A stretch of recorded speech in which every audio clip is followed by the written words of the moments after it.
আল মিসবাহ সাহিত্য একাডেমি কর্তৃক আয়োজিত আজকের বক্তৃতা সেমিনারের মহামান্য সভাপতি বিদগ্ধ পরিচালক, আমার সামনে উপবিষ্ট বাংলার প্রত্যন্ত অঞ্চল থেকে ছুটে আসা সাহিত্য প্রেমিক ছাত্র ভাইরা সকলকে জানাই আন্তরিক অভিনন্দন ও প্রাণ ঢালা শুভেচ্ছা।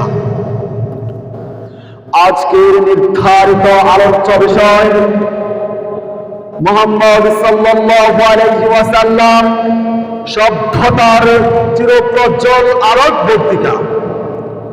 এই বিষয়ে আমি কিঞ্চিত আলোচনা করার প্রয়াস চালাবো ইনশাআল্লাহ।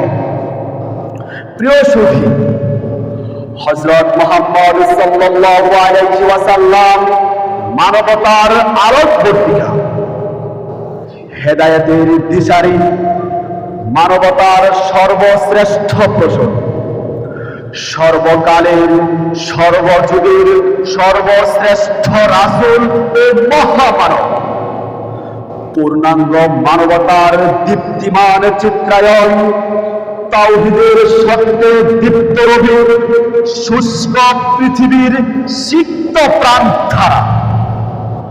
হযরত মুহাম্মদ সাল্লাল্লাহু আলাইহি ওয়াসাল্লাম ছিলেন আত্মিক পবিত্রতা, নৈতিক সুচিতা, ইতিবাচক ব্যক্তি গঠন ও স্বাধীনতার নবোত্থান। মুমূর্ষ মানবতার আধার রাতের পথিকৃত, এতিমের কান্না মোচনকারী, অবলা নারীকে সুমহান মর্যাদায় তিনি অধিষ্ঠিত করেছেন।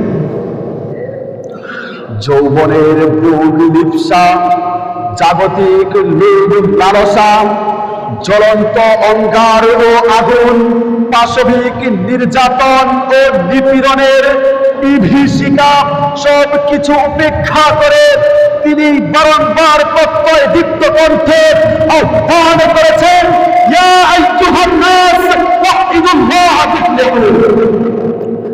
হে মানব মণ্ডলী, তোমরা আল্লাহর একত্ববাদকে স্বীকার করে নাও।